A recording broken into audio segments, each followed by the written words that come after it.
식사들 못하신 분도 계실 텐데 오늘 저녁 식사는 우리 또 이렇게 여기 앉아 계신 분 중에 한 분이 이렇게 대접하신 거예요. 그냥 이게 누가 했나 이렇게 그냥 먹지 마시고 이렇게 또 누가 주시는 분이 있구나 그런 감사를 기억하게 되기를 바랍니다. 오늘 낮에도 또 누가 김밥을 또 싸가지고 오셔서 이렇게 대접을 했는데 정말 그런 소중한 마음들이 얼마나 여러분 우리 살아가면서 이렇게 인생을 풍성하게 하는지 몰라요. 누구의 손길인지도 모르겠지만은 그런 감사할 수 있는 손길들이 있다는 게 살아가면서 뜻밖의 겪는 그런 기쁨이 되는 것이죠. 뭐 김밥 주먹밥 안 먹은 분들은 표정이 변함이 없네요. 무슨 얘기하나 그러시는 모양인데. 우리가 왜 예수인가 이런 제목으로 말씀을 나눌 텐데 뵈니까 뭐 예수님 잘 믿는 분도 계시고 또 오랫동안 또 교회 다니신 분도 계시고 해서 또 처음 또 이 자리를 통해서 한번 예수님을 알고 싶다는 분도 계시고 해서 아마 편차가 아주 큰 걸로 이렇게 보입니다. 그렇지만은 예수님을 잘 아시는 분이든 또 예수님이 전혀 낯설고 생소한 분이든 간에 우리가 이 강좌를 통해서 이 시간을 통해서 예수님을 알아가고 또 예수님을 만난다는 것, 그게 인생에서는 어떤 일보다도 중요하다는 것 때문에 여러분들 초청을 했고 또 여러분들이 그 초청에 또 관심을 가지고 응해 주신 줄로 믿습니다. 맞습니까? 아멘은 교회 다니시는 분이고 네는 안 다니시는 분이고 대답이 다르죠.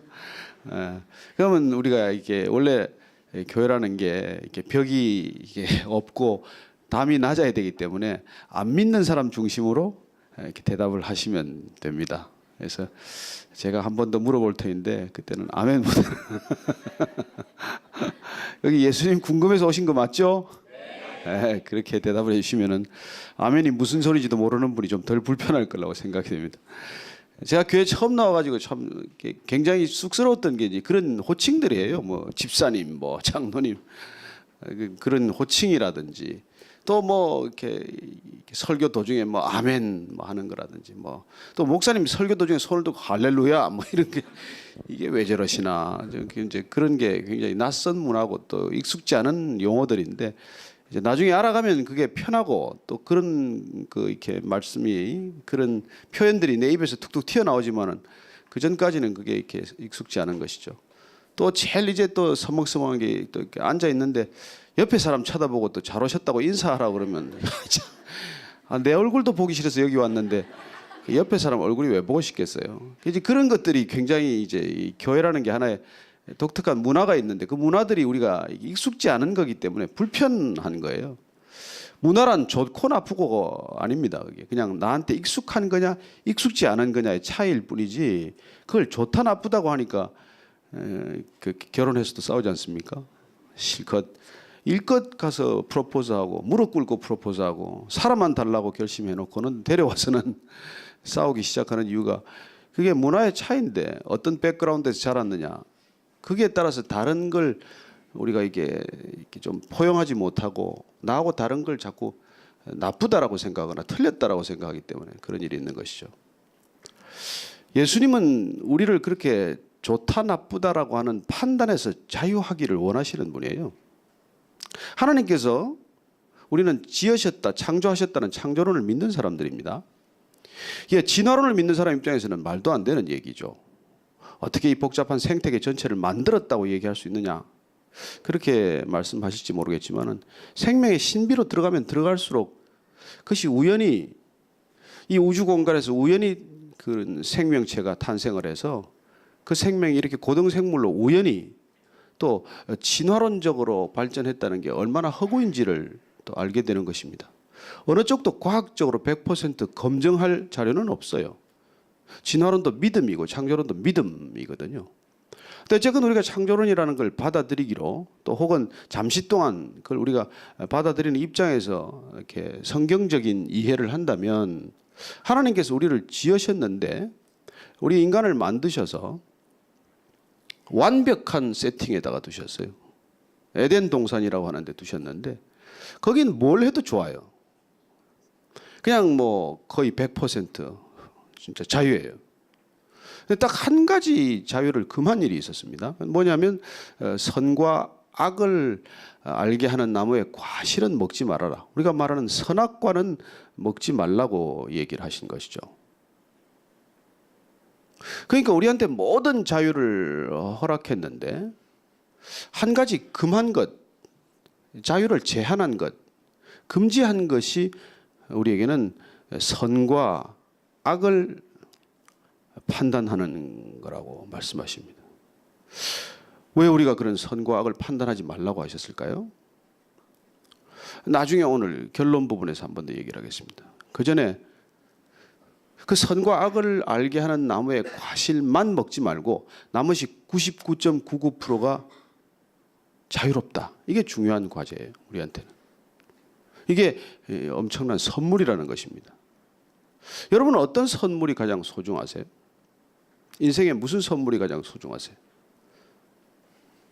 또 여러분들 마음 깊은 곳에 어떤 열망, 어떤 소망을 품고 사세요? 어릴 때는 어땠고, 성장기에는 어땠고, 결혼하고 나서는 어땠고, 지금은 어떠십니까? 뭘 그렇게 갈망하세요? 저는 제 기억을 되살려 보면 이렇게 어린 시절부터 제가 가장 꿈꿨던 게 가출을 꿈꿨어요. 가출. 이 지옥 같은 집을 좀 벗어나고 싶다는 거예요. 내 마음대로 좀 하고 살고 싶은 거예요.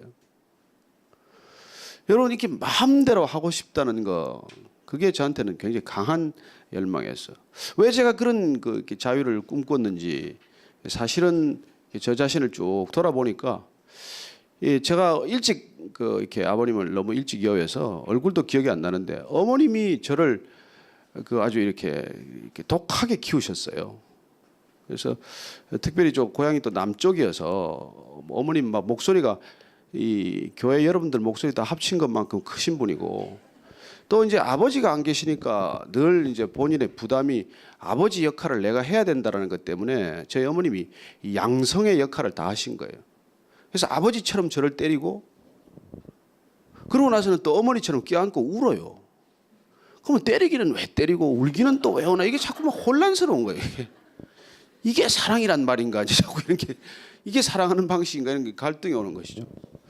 그렇기 때문에 저는 이게 참 아버지를 경험한 것도 아니고 어머니를 경험한 것도 아니고 어정쩡한 입장에서 늘 어린 시절에 이렇게 악몽 같은 시간들이, 조금씩 생각이 자라면서 나는 이 집을 좀 빠져나가야 되겠다 그 생각을 많이 했어요.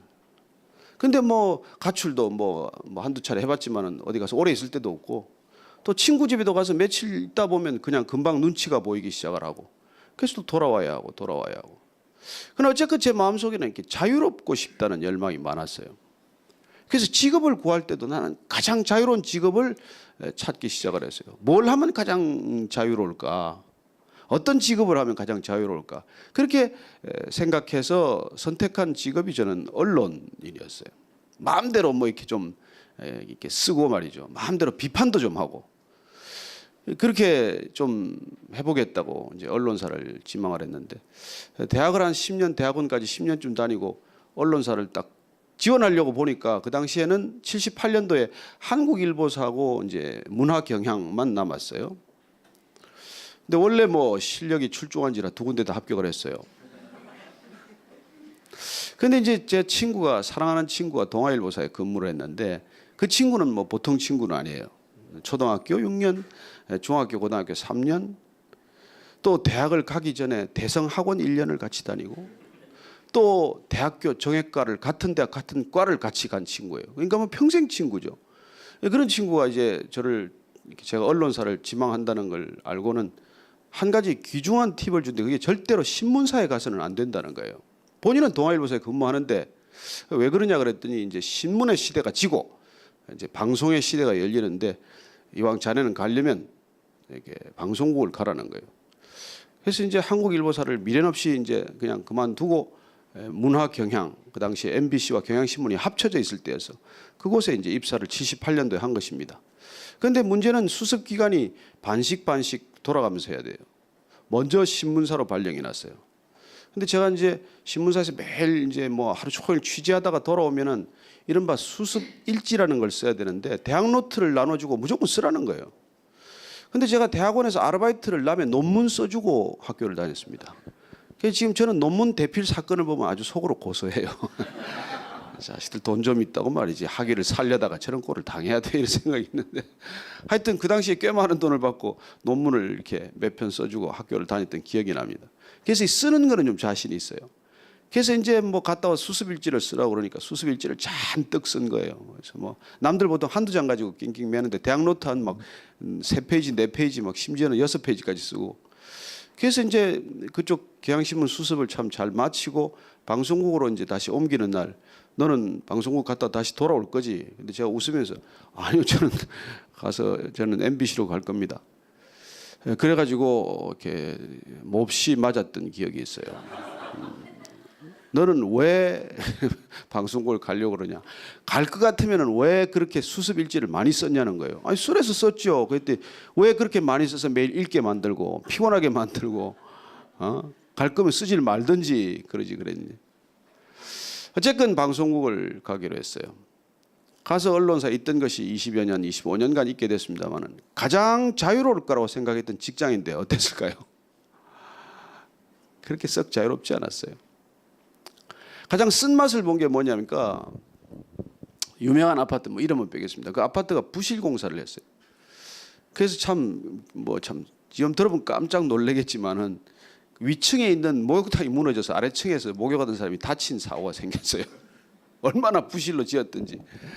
그걸 이제 어느 병원에 가서 체크를 해가지고 기사를 이제 쓴다고 취재를 하러 갔는데 그 아파트를 짓고 나면은 왜 보통 하자 보수 기간 있지 않습니까? 그러니까 하자 보수 기간 동안에 무슨 그 사무소가 나와 있잖아요.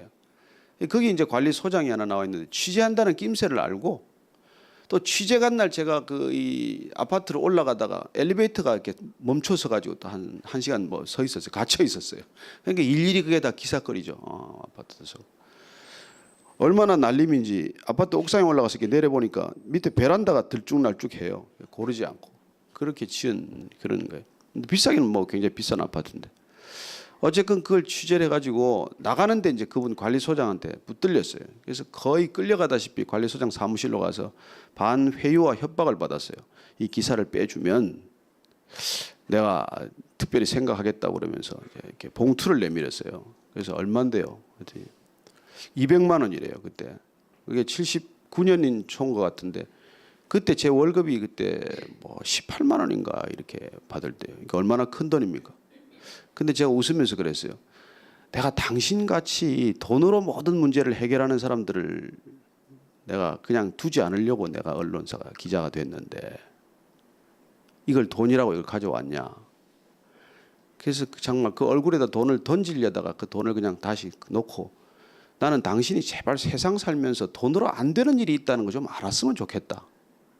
내가 그런 걸 좀 당신한테 깨우치고 싶다. 그게 나이 29살 먹은 사람이 한 50살 다 된 현장 소장한테 큰 소리를 빵빵 치고 나온 거예요. 그래서 기사를 이제 써서 휘파람을 불고 기사를 부장 데스크로 넘겼는데 그 기사가 나갔을까요? 안 나갔을까요? 나중에 알고 보니까 그 돈이 부장한테 갔어요. 이 기사가 나갈 리가 없죠.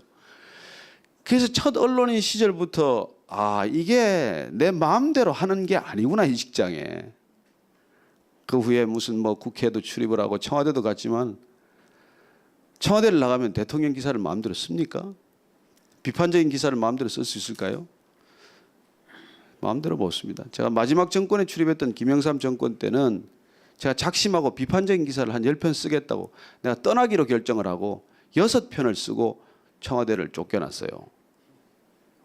그 대통령이 그나마 제가 무슨 뭐 고등학교를 나왔는데 고등학교 선배라고 제가 친하고 사랑하는 마음으로 그렇게 비판적인 기사를 썼는데 10번을 못 채우고 그걸 떠나게 됐어요. 결론은 내가 그렇게 자유롭고 싶어서 추구했던 직장이지만 권력으로부터 자유롭지 않았고 돈으로부터도 자유롭지 않았고 그리고 선배 후배라고 하는 하이어레키 조직에도 자유롭지 않았고 모든 것으로부터 자유롭지 않다는 것을 알게 되었어요. 그래서 참 오늘 여기 와 계신 여성분들은 뭐 또 본인이 직접 직장을 경험하는 분도 계시겠지만 남자들이 직장 생활하는 게 쉽지 않고 또 여러분들이 직접 어떤 일터에서 일을 해봐도 쉽지 않다는 걸 잘 아시지 않습니까? 우리 사회가 자유로운 사회가 아니에요. 어디를 가도 자유롭지 않습니다. 그런데 저는 끊임없이 자유를 갈망했어요.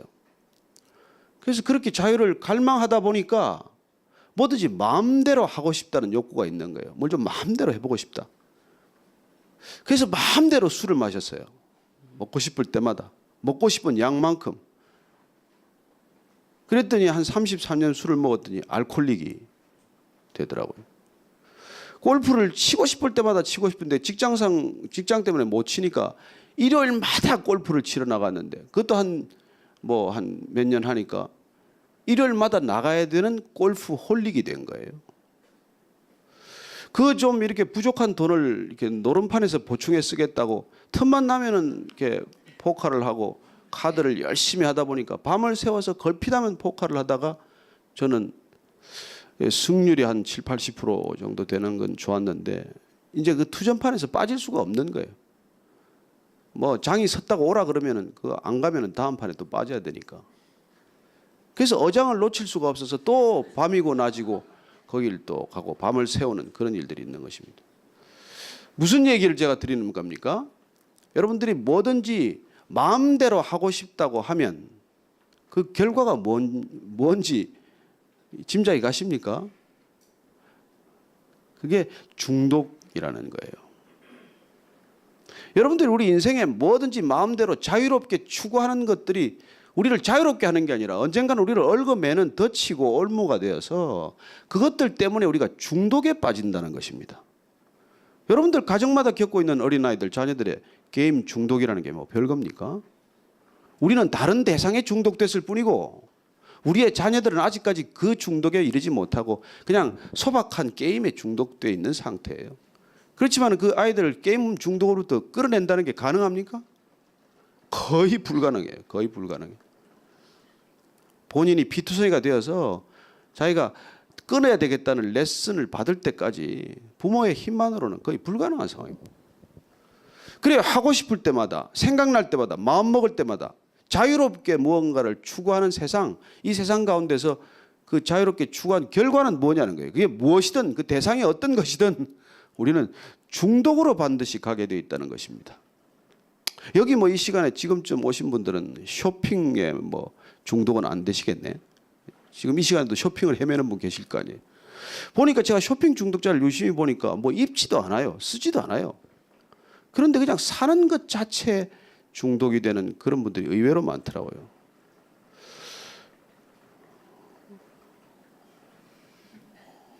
이게 마음대로 물을 자꾸 이렇게 쏟아붓다가 남한테 피해를 주는 일이 생기는 것이죠. 이 시간에 퇴근해야 될 시간인데. 어쨌건 여러분들이 저나 여러분이 알다시피 우리가 뭔가를 자유롭게 추구하고 싶다는 열정도 있고 욕망도 있지만 그걸 그렇게 마음대로 추구하다가 우리한테는 자유와는 그 선택의 의지와는 상관없이 정반대의 결과를 만든다는 것이죠. 저는 이 강의를 시작하면서 첫 번째 여러분들에게 던진 키워드가 있을 거예요. 첫 번째가 뭐였죠? 첫 번째 강의의 키워드가 뭐였습니까? 예? 메타 릴리전. 기억하는 사람 네, 대단하네. 몇 주 지났는데. 두 번째 키워드가 뭐였나요? 노 마일리지. 오늘의 키워드는 여러분과 함께 나눌 키워드는 프리덤이라고 하는 단어. 자유. 왜 예수인가의 세 번째 단어는 자유라고 하는 단어입니다. 다시 우리가 에덴 동산 창세기 처음으로 돌아가서 이 땅을 지을 때 하나님께서 우리에게 프리덤을 주셨다는 것입니다. 근데 한 가지 금한 것 빼놓고는 다 주셨다는 거예요. 근데 인간이 한 가지 금한 그것까지 가져야 절대 자유라고 생각을 하는 것이죠. 그래서 인간은 절대 자유 의지에 이게 매력을 느낀 것입니다. 우리가 100% 프리해야 된다고 생각을 한 것이죠. 그래서 성경을 보면 사탄이 와서 속삭이는데 하나님이 그 마지막 곡을 금한 건 말이야. 당신이 그걸 먹으면 선과 악을 당신이 판단하게 되면 당신이 하나님이 되기 때문이야 라는 말에 얼핏 유혹을 받아서 인간이 선악과를 먹게 되었고 이 지경에 이르렀다. 이게 성경의 얘기예요. 이 지경이라고 하는 것은 지금 우리가 살고 있는 이 땅이 되었다는 것입니다. 그러면 왜 우리가 추구했던 자유, 마지막 자유의 금도 그 금지선, 마지노선을 넘었을 때 이런 모습이 되느냐 하는 것이에요. 하나님께서 나머지 다 자유롭게 해주셨는데, 아니 그리고 그 자유 자체를 우리에게 선물로 주셨는데 그 선물을 우리가 마음껏 누려서 끝까지 100% 누릴 수 있도록 해주시면 왜 안 되는 거냐는 거예요. 그게 여러분들 우리가 오늘날 이 겪고 있는 고민의 사실 본질이에요. 그리고 이 시대가 가고 있는 시대상의 하나의 가장 리얼한 단면이라고 하는 것입니다. 요새 저희들은 아침 예배가 이제 그 생명의 삶 따라서 사사기를 하고 있어요. 그건 이스라엘의 한 450년간의 역사를 기록한 책입니다. 그 책에 되풀이 되는 몇 가지 주제어가 있는데 그건 뭐냐면 그때 왕이 없었기 때문에 모든 사람들이 각자 자기 생각에, 자기가 보기에, 자기 소견에 옳은 대로 살았더라가 그 사사기라고 하는 책의 결론이에요. 여러분 얼마나 신기한 결론입니까? 포스트 모더니즘의 결론은 뭘까요? 이 세상에 절대적 기준이란 없고 절대적 진리란 없기 때문에 우리 모두가 각자가 진리이기 때문에, 그렇기 때문에 오늘날 우리는 누구나 자기 필링에 따라 사는 시대가 된 거예요. 그래 우리는 절대적 기준을 버렸습니다. 뭐 신이 죽었다고 선을 하고 버렸건, 아니 기독교가 무슨 뭐 그런 종교일 수는 없다고 버렸건, 뭘 버렸건 우리가 절대적 기준을 다 버린 사람들의 살고 있는 모습, 그게 오늘날 우리 삶의 실상이라는 거예요. 인간이 그런 절대적 기준을 버리고 가장 자기 이성을 신뢰했던 사실 시기는 20세기예요. 이성의 세기입니다. 20세기는. 그 이성의 세기 또한 우리 인간이 겪었던 가장 처참한 모습은 뭘까요? 두 번의 세계대전이에요. 그 양차 대전과, 그리고 인간의 이성이 가장 극도로 우리가 신뢰했던 시기에, 교육이 인간을 혁명할 수 있다고 믿었던 그 시기에 가장 인간이 빠져들었던 것은 이념이라고 하는 것입니다. 이데올로기예요. 이데올로기란 뭘까요? 저는 이데올로기란 사람의 아이디어를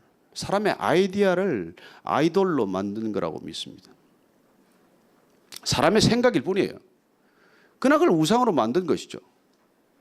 그게 공산주의고 사회주의고 민주주의고 자본주의고, 그런 이념이라는 것들이 보면 인간의 생각 속에 비롯된 것이지만 그 아이디어를 가지고 어떻게 그걸 절대화하고 신격화해서 이렇게 세상을 망가뜨려 놓을 수가 있습니까? 주체 사상은 뭐예요 도대체? 그게 뭐길래 저 나라를 저렇게 어이없는 나라로 만들었을까요? 카뮤니즘이 뭔데 인간 5천 명 이상 죽습니까? 스탈린은? 오택동. 그리고 그 이데올로기라는 것 때문에 인간이 정말 죽음을 겪은 것, 그런 학살과 그런 살육을 경험한 거 보면 끔찍하지 않습니까? 유대인들 600만이 학살됐는데 그건 하나의 생각에서 비롯된 거예요. 히틀러라는 사람의 머리, 괴펠스의 선전상에 그런 증오에 대한 확산. 그러나 사실은 그보다도 더 깊은 뿌리로 들어가면 유대인 학살의 첫 출발은 한 논문에서 시작이 되었어요. 고비노라는 프랑스 인류학자의 논문에서 시작이 된 겁니다. 그 사람이 인간 불평등 기원론이라는 논문을 썼어요. 여러분 평등 사상은 어디서 나왔습니까? 모든 인간이 하나님의 형상으로 지음받았다는 데서 나온 생각이에요. 사실은 성경적인 생각이에요. 평등이라고 하는 것은. 그리고 평등이라는 것은 하나님 앞에서, 절대자 앞에서, 신 앞에서 누구나 동등한 존재라는 데서부터 출발하는 컨셉이에요. 그런데 그 고비노라는 사회학자는 인간은 결코 평등하게 창조되지 않았다는 거예요. 인간은 처음부터 불평등하게 이 땅에 왔다는 것입니다. 그래서 그 생각에서부터 아리안족이 특별히 선택받은 민족이라고 생각을 하기 시작한 것이죠. 히브리인들은 자기들이 선택받은 백성이라고 살아왔는데 4,000년간을 그렇게 살아온 그 이스라엘 백성들이 선택받은 백성이 아니라 인류학적으로 볼 때 가장 흰 피부를 가진 이 아리안족, 순수 아리안족이 가장 탁월한 백성이라는 거예요. 그리고 오히려 이스라엘 백성들은 가는 곳마다 사람들을 이렇게 이 사회의 어려움과 문제점을 만들었기 때문에 마치 네로 황제 시대 때 이스라엘 백성들 유대인들을 내쫓고 대거 학살했듯이 또 나치 정권이 그런 일을 저지른 것이죠. 그게 인간이 생각을 우상으로 만들어서 이념이라고 하는 것 속에 갇혔을 때 일어나는 현상이라는 거예요. 그래 우리는 그 이성의 세계가 인간의 자유를 극대화해 줄 것으로 믿었어요. 헤겔 같은 철학자는 인류 역사를 발전사로 보았고 그렇게 발전하는 과정을 한마디로 요약을 하면 인류 역사는 인간 자유의 확장사로 파악을 했어요. 인간은 끊임없이 자유를 확대해왔다고 믿은 것이죠. 어떤 측면에서는 그럴 수 있겠죠. 그러나 진실로 우리가 자유가 확대된 역사로 그렇게 꼭 볼 수 있습니까? 여러분 우리가 뭐 500년, 1000년 전보다 우리가 지금 자유롭게 살고 있습니까? 어떠세요? 여러분 자유롭습니까? 적어도 한 가지 확실한 건 있어요. 그 사람들보다 바쁘게는 살겠죠. 얼마나 바쁘게 삽니까? 여러분 바쁘다는 것은 자유를 그만큼 잃었다는 뜻 아닙니까? 우리가 그런 진정한 쉼이나 안식을 잃었다는 뜻 아니에요? 누가 진정한 안식을 경험하고 있습니까? 이 시대. 얼마나 바쁘세요? 인사가 요즘 바쁘시죠? 그래서 안 바쁘면 이게 좀 모자라는 사람 같아요. 그래서 안 바빠도 바쁘다고 얘기합니다. 예, 요새 시간이 별로 없네요. 별 약속도 없으면서 약속표를 들여다보고 네, 이번 주는 안 되네요. 바빠야 될 것 같아. 우리는 바빠야 될 것 같아. 여러분 바쁘다는 건 어디 묶여 있다는 거 아니에요? 점점 더 많은 것에 묶였다는 것이 점점 더 자유로워진다는 뜻은 아니지 않습니까? 그렇다면 인간의 역사를 자유의 확장사로 파악한 철학자의 생각과는 사실 다른 길로 가고 있는 것이죠.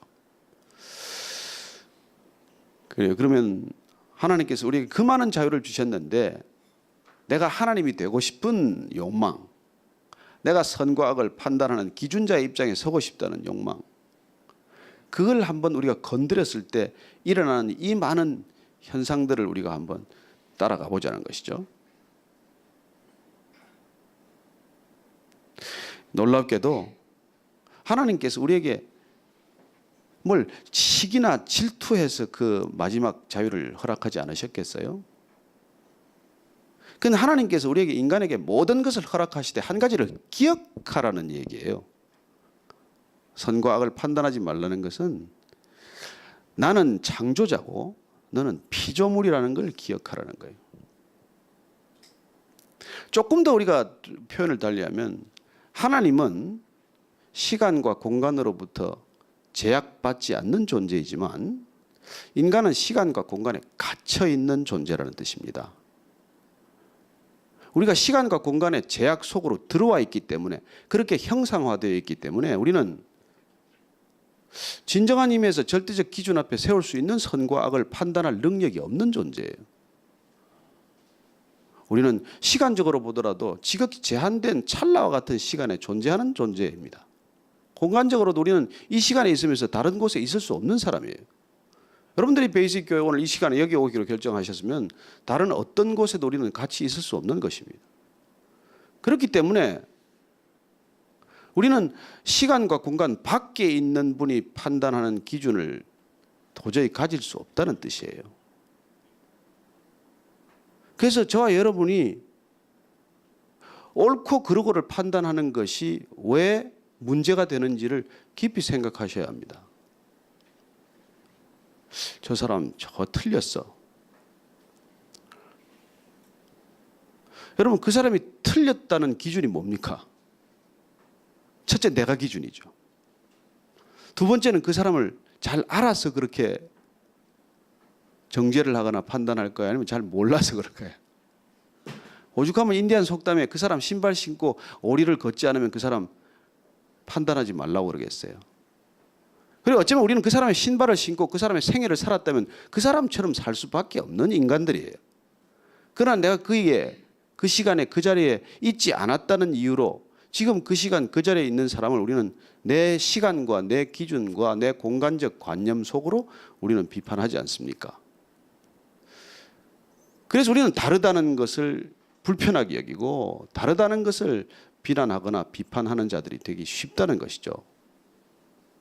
그래서 우리는 그렇게 결혼 초기에 매력적이었던 그 다름, 그 내가 없는 걸 가졌다는 그 다름 때문에 연애하고 사랑하고 프로포즈하고 결혼했는데 살면서 같은 공간에 들어와서는 지옥을 경험하기 시작하는 것이죠.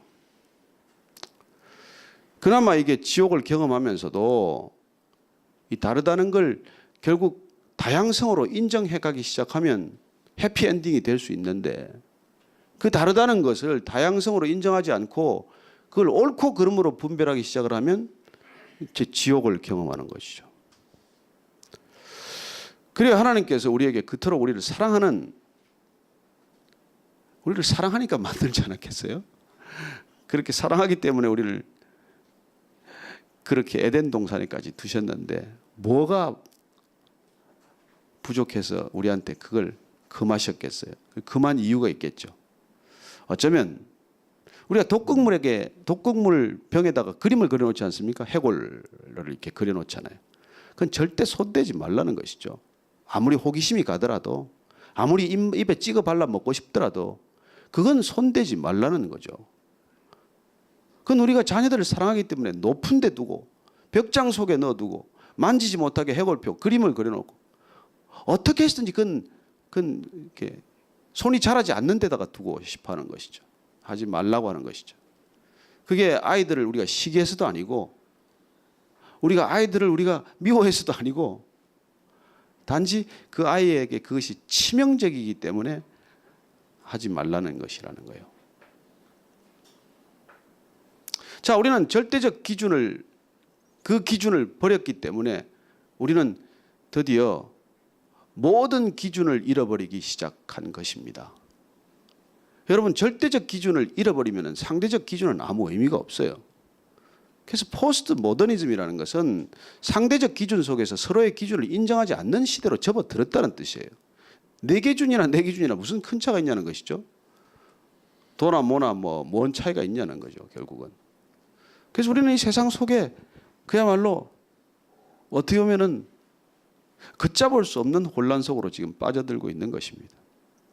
우리는 가치관의 붕괴, 도덕의 붕괴라고 말하지만 실질적으로는 사실은 우리는 이성이라는 이름으로 믿음을 저버리기 시작한 결과, 그 응보라는 것입니다. 여러분, 놀랍게도 하나님께서는 우리에게 가장 최선을 주셨는데 우리는 차선의 탐을 내고 차선의 욕심을 낸 결과 마치 진정한 기쁨 대신 쾌락을 선택하는 사람들이 되고 만 것이죠. 그런데 그 쾌락에 중독되면 기쁨도 잃어버리고, 그리고 쾌락의 본질로부터도 우리가 멀어져서 결국은 중독이라는 덫으로 빠져든다는 것입니다. 자, 오늘의 주제, 이 프리덤이라고 하는 것, 자유라고 하는 것, 이게 그러면 어떻게 우리에게 다시 회복될 수 있냐는 것이죠. 제가 40일 금식은 못 해봤지만 30일간 금식을 해보고 내린 결론은 우리의 혀나 미각이 얼마나 타락되고 오염되었는지 진정한 맛을 다 잃어버린 거예요. 그래서 한 달간 금식하고 나서 그때부터 이제 이렇게 미음도 먹고 이렇게 조금씩 야채를 먹지 않습니까? 방울토마토. 방울토마토를 하나 먹는데 이게 이런 맛이 있었구나. 평소에 제가 싫어하던 과일이에요. 근데 그거 하나가 그렇게 맛있는 거예요. 모든 이게 미각의 혀 세포가 살아나가지고, 근데 다시 또 한 달 지나니까 또 그 매운 고추장에 익숙해지고, 또 MSG는 영원한 보물인 것처럼 또 그걸 또 먹게 되고 이제 이렇게 되는 것이죠. 그래서 우리가 이게 먹는 지금 이 음식이 얼마나 많이 간이 세어지고 이런 조미료에 길들여졌는지 우리 입맛이 그 음식 재료 하나가 가지는 그 본연의 맛을 다 잃어버린 거예요.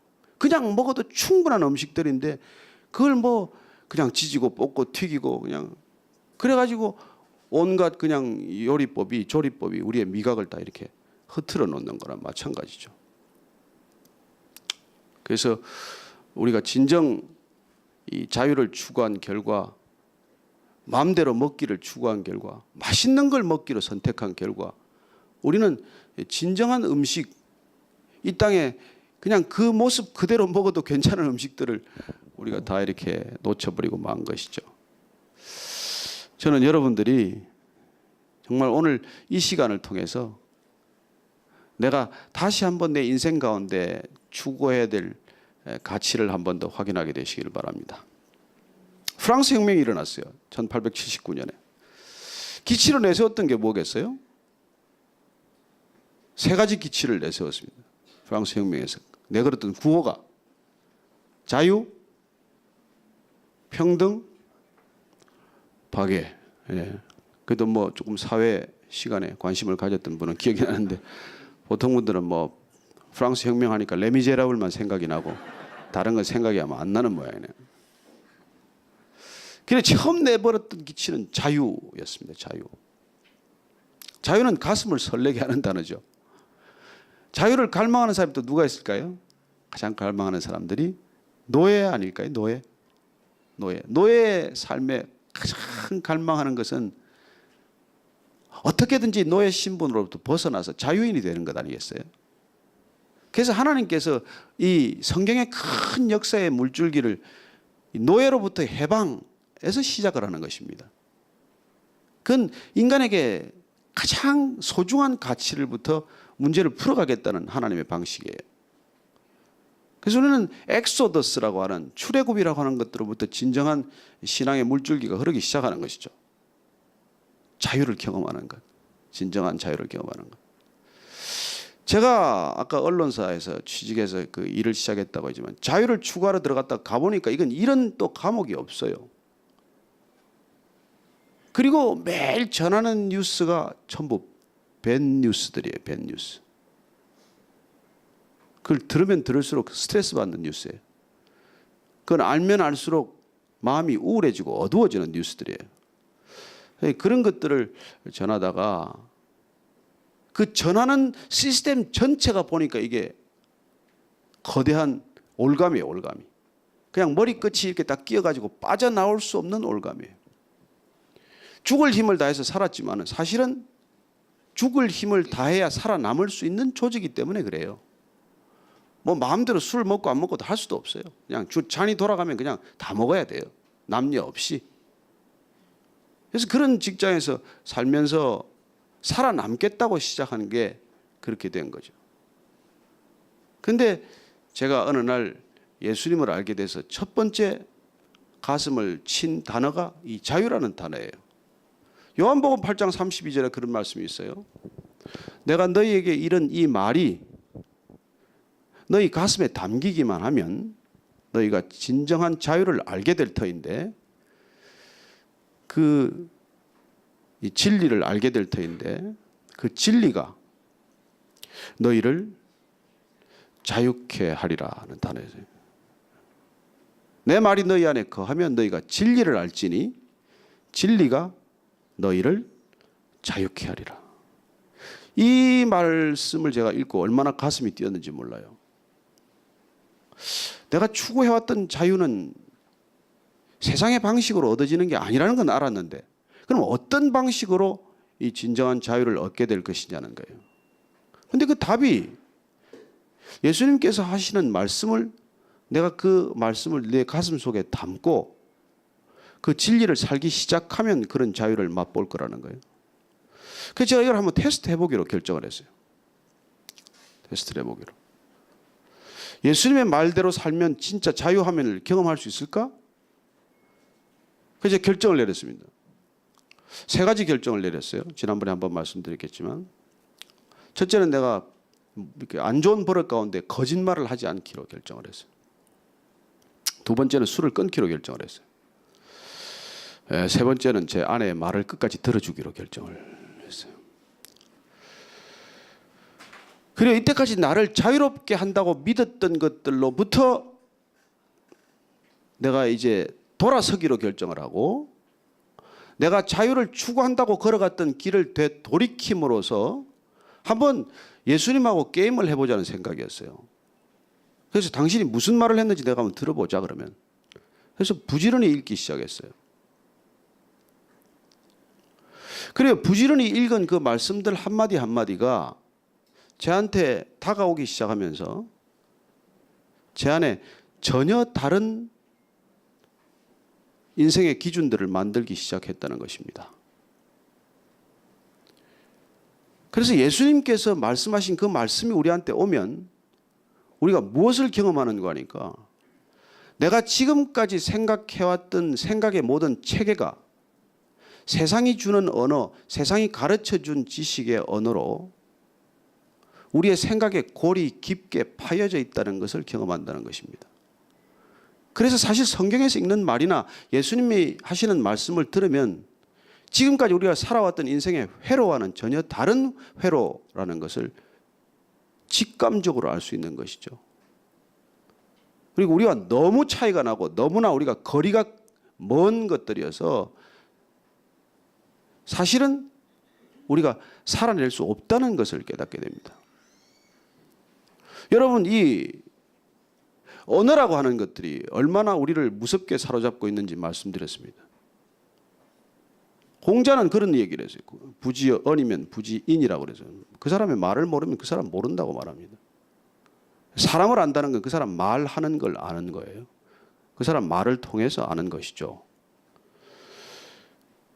헬렌 켈러라는 그 사람이 있었죠. 귀머거리에다가 벙어리입니다. 어려서부터 그렇게 태어났기 때문에 어떻게 애를 교육시킬 도리가 없어요. 뭘 해야 이 아이를 사람으로 만들 수 있는지 누구도 그 아이를 이렇게 핸들링할 수 없는 아이였어요. 근데 부모님이 답답한 나머지 이렇게 노화를 잘 케어하는 앤 설리번이라는 이제 선생님을 찾아서 그 아이를 맡겼어요. 그런데 선생님도 이 아이를 다룰 길이 없어요. 근데 지금까지 해왔던 경험과 또 많은 정말 기도 끝에 이 헬렌 켈러를 어떻게 하면 사람으로 만들 건가 그렇게 고심하던 나머지 어느 날 이 애를 데리고 우물가로 갔어요. 가서 여름에 더위에 이제 이 아이의 손등에다가 찬 물을 퍼서 물을 계속 붓는 것입니다. 찬 물을 계속 손등에 부으면서 손바닥에 뭐라고 썼는가 하면 W, A, T, E, R 이렇게 쓴 거예요. 뭐죠? 네? 뭐라고요? 이렇게 좀 굴리는 사람은 워러고 안 굴리는 사람은 워터겠죠. 놀랍게도 헬렌 켈러가 그 후에 자서전을 쓰면서 자기 인생의 분기점을 만든 경험을 얘기합니다. 내가 그날 그 내 손등을 시원하게 했던 느낌이 바로 물이라는 것을 알았을 때 내 인생에는 빛이 임했다는 거예요.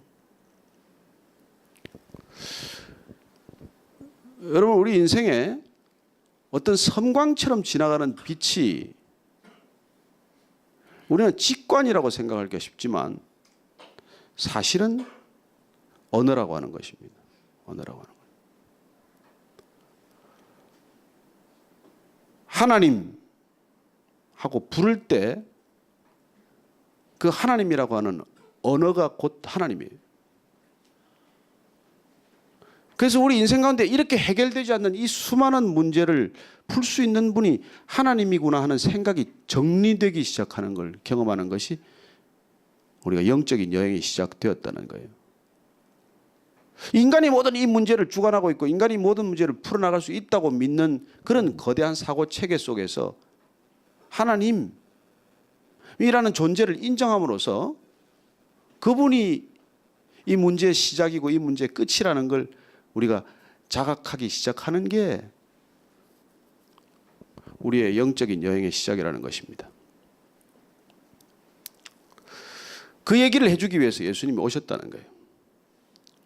그래서 여러분들이 예수님의 얘기를 따라가 보면 유대인들이 만난 하나님이 아니고 이방 신들이 주는 그런 신의 개념이 아니고 우리 존재의 뿌리고 생명의 근원이 되신 이 모든 것의 시작점, 궁극적인 배후, 그런 근본적인 어떤 출발점에 우리가 이른다는 것입니다.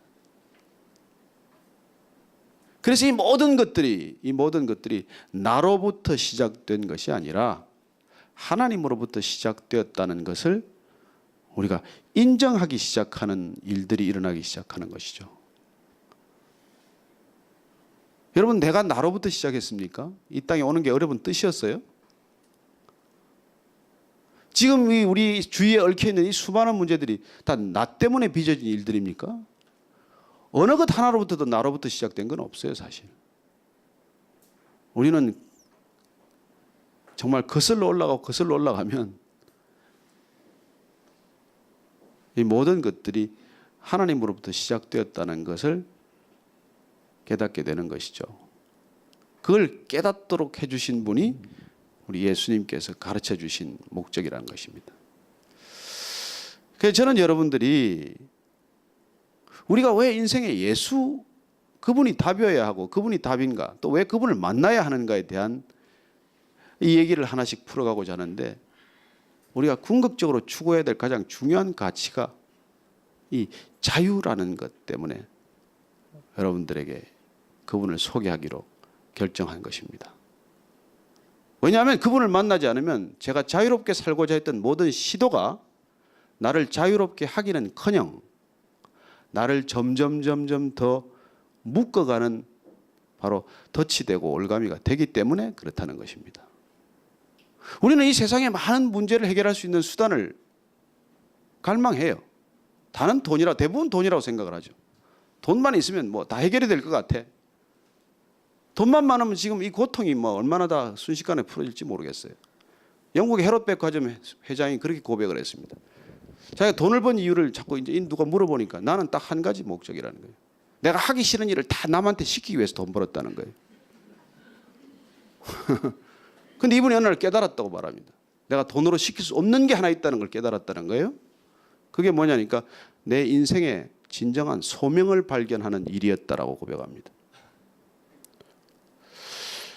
그래요.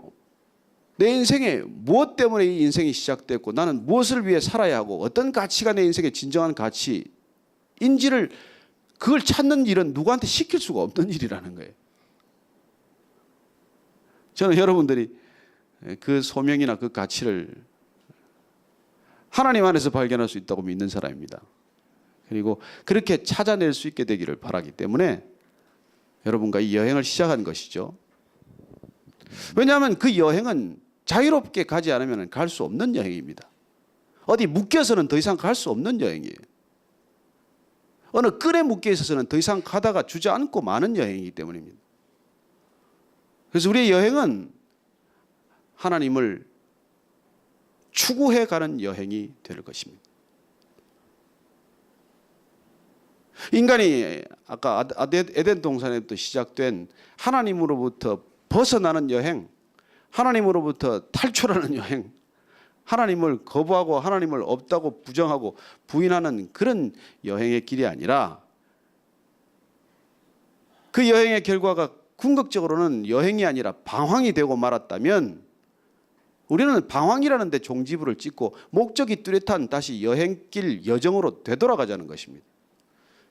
그래서 우리가 목적 없이 방황하는 이 삶의 코스를 돌이켜서 목적이 뚜렷한 한 방향으로 다시 되돌아가는 것을 우리는 구원이라고 말하는 것입니다.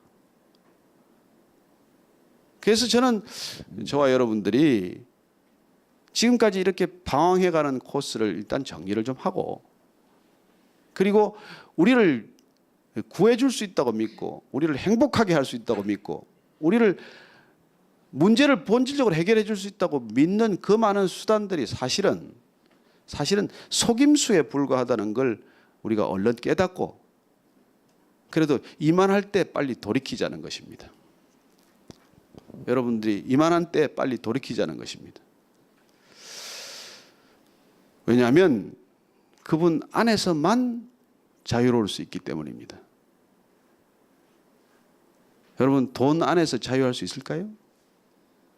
권력 안에서 자유할 수 있을까요? 그 인기라는 세상 가운데 자유할 수 있을까요? 제가 최근에 한 번 뵌 분이 그래요. 좀 상담을 하고 싶다고. 그래서 왜 무슨 상담을 하시려고 그럽니까? 그랬더니 하여튼 급히 만나자고 그래서 하여튼 저도 시간을 또 이렇게 쪼개서 이렇게 만났는데, 만나자마자 요지는 뭐냐니까 나는 다 가졌다는 거예요. 돈도 가졌고 인기도 가졌고 힘도 가졌고. 근데 제가 불안합니다. 너무 솔직한 얘기 아니에요? 난 다 가졌는데 불안하다는 거예요. 그래서 나보고 어쩌라는 얘기입니까? 왜 목사가 되셨냐는 거예요. 그래요. 그분 제가 참 보기에는 안타까운 분이죠. 다 가졌지만 불안하다는 것. 다 가졌지만 만족하지 않다는 것. 다 가진 것 같은데도 행복하지 않다는 게 우리의 고민이라는 거예요. 그분은 정말 제가 꼭 해주고 싶은 말이 있는데 그 말을 못했습니다. 내 가진 것을 다 팔아서 나눠주고 그냥 베이직 처치에 와라 그렇게 하고 싶은데 그 얘기를 못하고 제가 돌아섰습니다만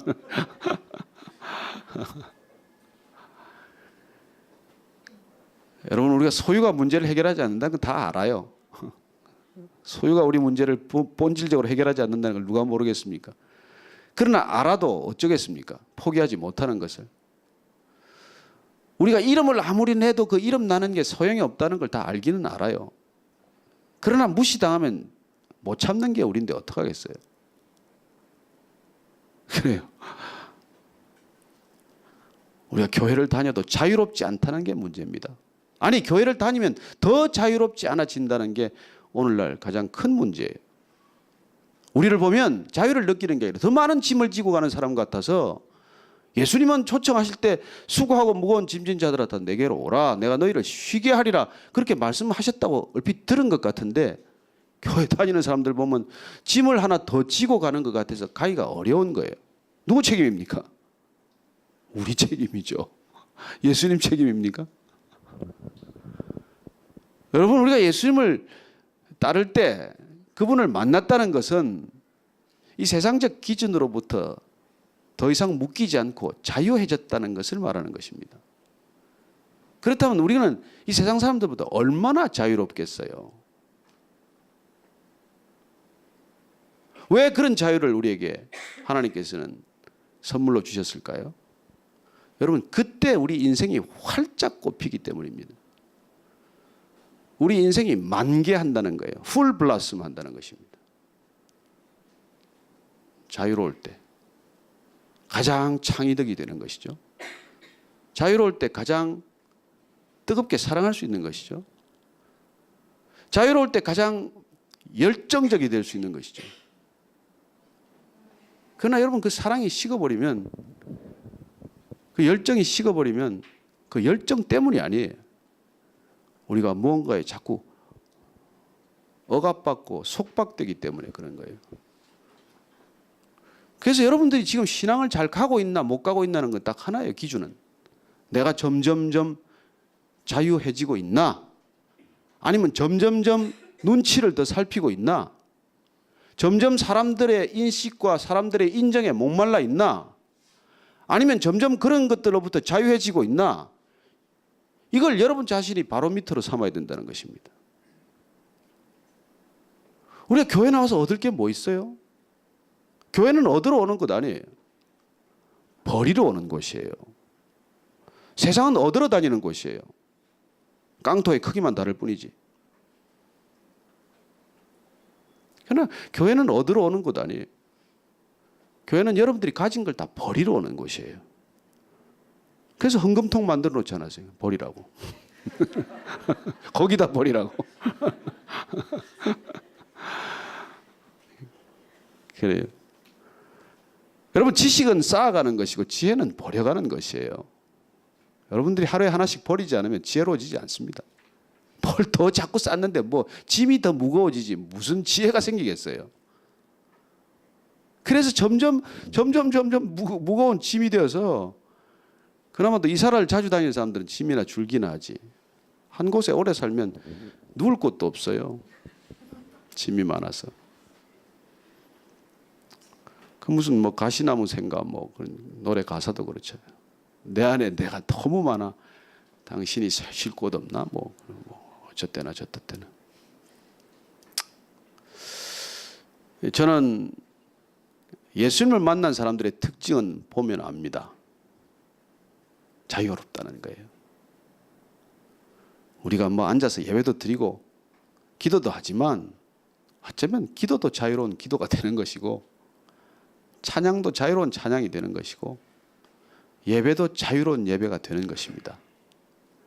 예수님은 오늘날 이런 장로교식 예배, 침례교식 예배를 드리지 않았습니다. 그분은 예배를 이 공간, 닫힌 공간에서 드리지 않았어요.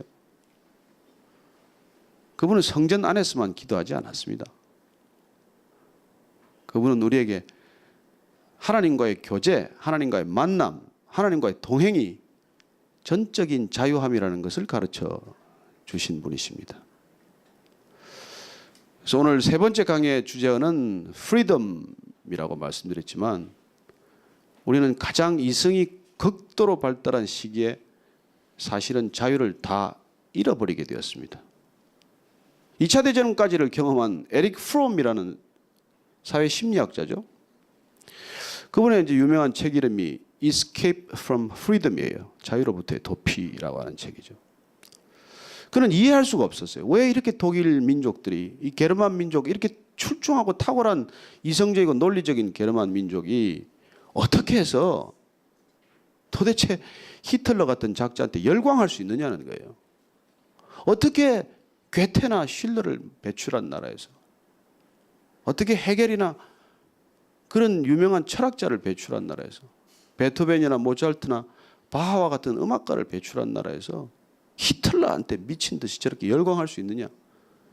그 답이, 본인이 찾은 답이 자유로부터의 도피라는 것입니다. 인간은 자유를 부담스러워한다는 거예요. 인간은 자유를 누릴 수 있을 만큼 성숙하지 못했다는 거예요. 그래서 여러분, 애들한테 자유 주면 큰일 나지 않습니까? 제가 이 교회를 시작하면서 제일 쉽게 하는 방법이 뭘까요? 여러분들한테 아무 자유도 허락하지 않는 거예요. 몇 시까지 와라, 몇 시까지 뭐 해라, 11조원금 또박또박 해라, 맨날 출석부를 벌려야 돼. 자유롭게 안 하면 뭐 안 내니까. 아니요, 그건 우리가 하나님의 방법이 아니거든요. 하나님은 막대 먹은 아들처럼 유산을 달라고 그래서 집을 나가더라도 일단 내보내는 것입니다. 그게 사랑하는 방식이에요, 하나님의. 그래요, 하나님이 가장 사랑하는 방식이 우리에게 자유를 허락하는 방식이라는 것입니다. 그런데 우리는 질문합니다. 왜 하나님께서 나한테 이런 자유를 주셨나? 왜 내가 악을 선택할 수 있는 자유까지 주셨나? 왜 선악과 내가 따먹을 줄 알고 그 선악과를 두었냐? 아예 원천적으로 봉쇄하면 될 일을 왜 이 세상에 악이 존재하게 하나? 그래. 우리는 끊임없이 왜 악이 존재하는가를 물어봅니다. 여러분, 그렇게 묻는 사람한테 그렇게 대답해 주세요. 그 악이 아직도 당신을 삼키지 않은 걸 감사하라고. 우리가 하고 있는 삶의 패턴을 보면 지금 이미 이 땅에 있어서는 안 될 사람들이에요. 근데 아직까지 우리가 이렇게 살아있는 게 그게 은혜지 뭐 딴 게 은혜입니까? 그래요, 주님께서는 다시 이 땅 가운데 자유를 회복해 하려 오셨고, 진정하게 자유를 회복하는 길이 하나님께서 말씀하시는 그 말씀을 우리가 다시 먹기를 바라고, 그 말씀을 먹어낼 때 우리의 생명이 회복된다는 것을 그렇게 입이 닳도록 말씀하시는 것입니다. 세상의 지식이 우리를 살리는 것이 아니라, 세상의 지식과 학력과 그 모든 것들이 우리를 자유롭게 하는 것이 아니라, 우리는 하나님 안에서만 자유로운 존재가 될 수 있다는 것을 가르쳐주고 계신 것이죠. 그렇습니다. 하나님께로 돌아가면 진정한 자유가 시작이 되는 것입니다. 그전에는 자유를 빙자한 덫이지만 하나님께서는 덫을 치지 않는 분이세요. 그래서 사실은 Escape from Freedom이라고 한 제목은 고쳐져야 될 제목이에요. 그건 Escape from God이라고 하는 것입니다. 인간이 자유로부터 도피한 것이 아니라 하나님으로부터 벗어나려고 하는 것이죠. 그래서 인간은 freedom from God, 하나님으로부터 벗어나는 자유를 추구했지만, 예수님의 말씀을 통해서 우리가 확인할 수 있는 것은 하나님께로 돌아감으로써 자유할 수 있다는 것입니다. freedom to God이에요. 우리에게 자유를 주어진 까닭은, 하나님께서 우리에게 자유를 통해서 우리를 자유롭게 만들어 놓은 까닭은 하나님께로 자유롭게 본인의 의사대로, 본인의 의지대로, 본인이 선택과 결정에 따라서 하나님께로 돌아오기 위해서 하나님께 주신 사랑의 클라이맥스라는 것입니다. 저는 제 아들이 지금 사귀고 있는 여자가 아주 마음에 들지 않아요. 그렇지만 자기가 선택했기 때문에 지켜보고 있는 겁니다. 자유롭게 끊어지기를 바라지만 안 돼도 자유롭게 데리고 온다면 어떡하겠어요? 여러분, 우리가 사랑한다는 고백을 어떻게 할 수 있습니까? 기준이 내가 아니고 당신이 기준이라는 고백이에요. 여러분, 하나님을 사랑한다고 말하지 마십시오. 만약에 여러분이 여러분 기준을 가지고 산다면, 그래서 하나님께서는 우리에게 사랑하기 때문에 말씀하시고, 그 말씀이 우리 안에 오면 진리를 깨닫게 될 것이고, 그렇게 우리가 진리 안에 머무르면 우리가 진정으로 자유함을 경험할 것이라고 누누이 말씀하시는 까닭은, 실제로 그분의 말씀이 우리 안에서 살아서 꿈틀거리기 시작을 하면 우리는 내 생각이 나를 지배하고 내 생각이 내 삶의 회로나 패턴을 만드는 인생이 아니라 하나님의 말씀이 우리 인생과 생각의 회로를 만들기 시작한다는 것입니다. 어쩌면 그분의 말씀이 우리한테 와서 우리의 전체적인 OS라고 그러나요? DOS라고 그러나요? 옛날에 DOS라고 그랬죠. 디스켓 오퍼레이팅 시스템인데 지금은 OS가 바뀌는 것을 경험하는 것이죠. 여러분, 우리의 OS 자체가 오염이 되어 있으면 무슨 소프트웨어를 깐들 무슨 소용이 있습니까? 그래서 우리가 바이러스를 먹거나 하면은 윈도우 XP든지 뭐든지 새로 깔아야 되잖아요. 새로 깔아야 되잖아요. 우리 예수님께서 이 땅에 오셔서 그 작업을 시작하셨습니다. 인간을 지금까지 지배하고 있는, 작동하고 있는 이 OS를 지워버리고 새로 포맷하듯이 그렇게 우리의 OS를 새로 까는 작업을 시작하는 도구가, 툴이 말씀이라고 하는 것입니다. 그래서 그 말씀이 우리한테 오면은 우리가 진리를 안다는 뜻, 그 말씀은 곧 우리가 지금까지 사로잡혀 있는 모든 것들로부터, 묶임으로부터 풀려나는 것을 경험하게 될 것이라는 것이에요. 그래서 그분의 말씀이 오지 않으면, 그분이 말씀하신 바를 모르면 우리는 모든 세상의 정보와 세상의 메시지 속에 갇혀 있는 존재, 그걸 성경을 좀 읽어본 사람이라면 그건 애굽적인 존재라고 그러는 것이에요. 이스라엘 백성들이 애굽의 노예로 살았듯이 우리는 21세기를 살면서도 노예의 삶을 살게 된다는 것입니다. 알건 모르건, 자각을 하건 자각을 하지 못하건 우리는 그런 노예의 삶을 살고 있기 때문에 주님께서 콜 아웃, 불러내시는 것입니다. 거기서 나오라는 거예요. 엑소더스 하라는 것입니다. 그분의 말씀을 듣고 엑스도스 해서 모인 공동체를 에클레시아라고 불러요. 교회라고 부르는 것입니다. 그래서 교회를 이루는 공동체는 건물도 아니고 교단도 교파도 제도도 아무것도 아니지만 우리 하나님께서, 주님께서 불러내신 사람들인데, 이 사람들의 기준은 세상의 메시지가 아니라 하나님의 메시지를 통해서 진리를 경험한 사람들이라는 것입니다. 진리란 곧 더 이상 이 세상을 움직이는 상대적 기준이 아니라 절대적 기준 앞에 섰다는 뜻입니다. 그래서 그분 앞에서 진리를 경험한 사람들의 특징은 뭘까요? 자유함이라는 것입니다. 그 자유함은 우리 생산 가운데 어떻게 나타날까요? 가장 쉽게 표현하면 당신을 내가 더 이상 바꾸려고 하지 않겠다는 얘기예요.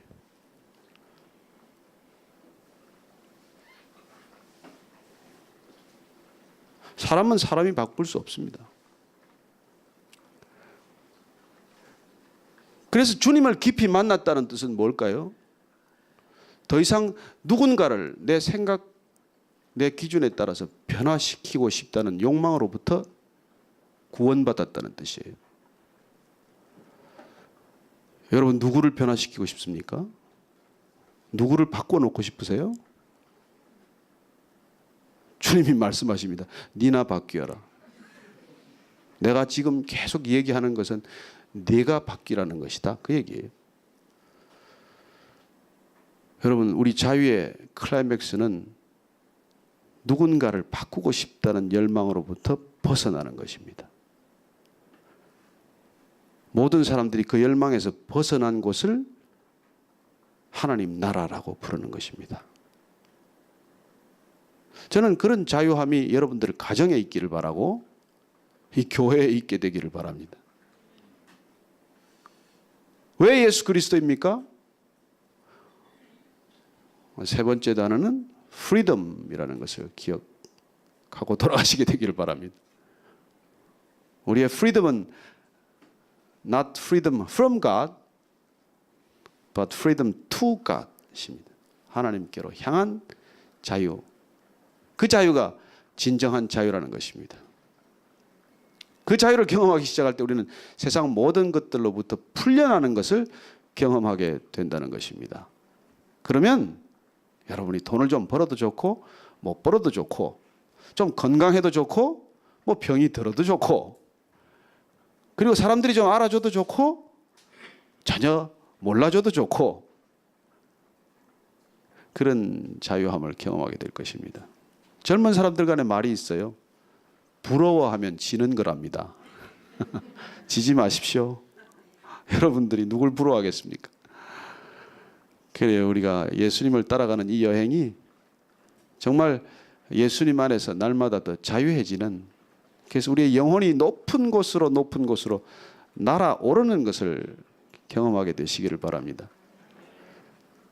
더 이상 날마다 조금씩 묶여가고 깎여가고 소모되고 마멸되어서 우리가 소위 말하는 번아웃되는 인생이 아니라 날마다 주님 안에서 새롭게 리프레시 되고 리차지 되어서 정말 찬양하는 그대로 독수리가 날개치고 올라가듯이 그렇게 새 힘으로 비상하는 저와 여러분이 되기를 축원합니다. 기도하겠습니다. 하나님 감사합니다. 주님 보내주셔서 우리 예수님 통해서 우리에게 진정한 기준을 보게 하셨고, 세상에는 기준이 없다고 말하는 시대에 접어들었지만 그러나 하나님께서는 변함이 없는 기준, 그리하여 그 기준 대신 우리가 예수님의 말씀을 기억하기만 하면 그 말씀 안에서 진리를 깨닫게 될 것이고, 그 진리가, 그 인격적인 진리가, 그 예수님의 진리가, 아니 예수님 대신 진리가 우리를 자유케 할 것을 믿습니다.